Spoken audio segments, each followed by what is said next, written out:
सौतेली माँ। एक नगर में कोई मनुष्य रहता था। कुछ समय के बाद उसकी पत्नी मर गई। उसकी लड़की का नाम टाम था। एक दिन उसने दूसरा विवाह कर लिया। उसकी सौतेली माँ बालिका से नेहा नहीं करती थी। पूरे दिन काम करके भूखी बालिका सो जाती थी। सौतेली माँ की भी एक कन्या थी जिसका नाम काम था। कुछ दिनों के बाद उसके पिता की मृत्यु हो गई।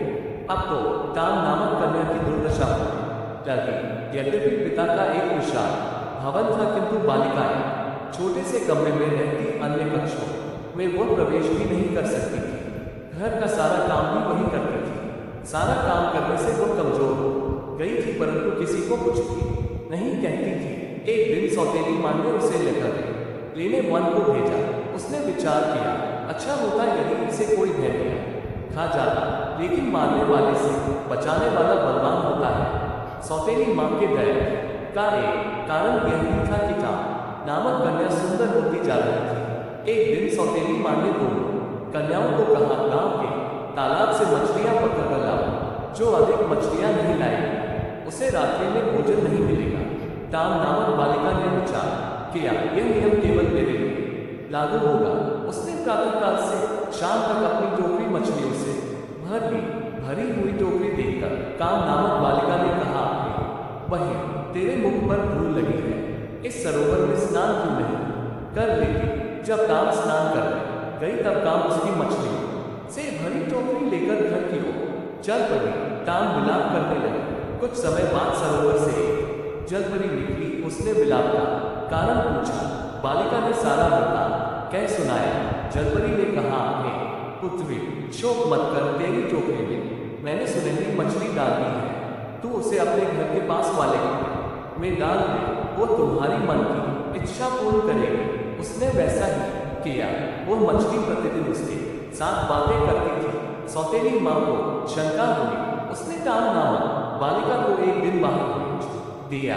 सौतेली माँ ने उस मछली को कुएं से निकाला और उसे खा लिया। शाम को टाम कुएं के पास आया और मछली को पुकारा, परंतु कोई उत्तर न मिला। वो विलाप करने लगी। तब जलपरी ने कहा, शोक मत कर, मछली की हड्डियों को अपने कमरे में गाड़ दे। टाम नामक कन्या ने वैसा ही किया। उस समय उसे एक सुंदर सांप मिली। दूसरे दिन उत्सव था। सौतेली माँ ने चावल और चने मिलाकर टाम नामक कन्या को कहा, तू इन चावलों में से चनों को अलग कर। ऐसा कहकर सौतेली माँ अपनी लड़की के साथ मेला देखने चली गई। आंसू बहाती हुई कन्या ने विचार किया, मैं सांगी पहनकर मेले में कैसे जाऊंगी। उसी समय हजारों चिड़ियाएं वहां आ गई। क्षण भर में कि चावलों में से चनों को अलग कर दिया। वो शीघ्र ही सांगी और जूते पहनकर राजकुमारी की तरह मेले में पहुंची।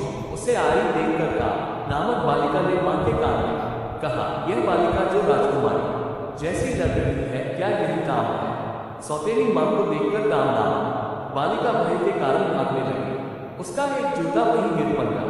एक राजपुत्र उस जूते को देखकर क्रोधित हो गया तथा उसने सैनिकों को आदेश दिया, कुमारी को राजभवन में लाओ।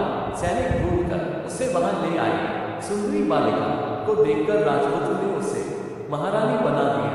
यह देखकर सौतेली माँ बहुत दुखी हुई। एक दिन पिता के श्राद्ध में टाम अपने पिता के घर आए। ऊपर से प्रसन्न सौतेली माँ ने कहा, पैर से नारियल के फल तोड़कर याचकों को बांटो। जब वह वृक्ष पर चढ़ी तो सौतेली माँ ने वृक्ष को काट दिया। वस्त्र रोती हुई राजेश को कहने लगी, हाय, मेरी पुत्री नारियल के वृक्ष से गिर गई और मर गई है। गिरी हुई बालिका को उठाकर एक वृद्धा स्त्री अपने घर ले गई तथा उसका उपचार भी किया। कुछ दिनों के बाद वो स्वस्थ हो गई। इधर सौतेली माँ अपनी पुत्री को राजमहल ले गई तथा राजेश को कहने लगी, मेरी पुत्री को महारानी बनाओ। राजेश ने उसकी प्रार्थना स्वीकार कर ली। यह कहानी कैसी लगी अपना राय कमेंट में बताएं।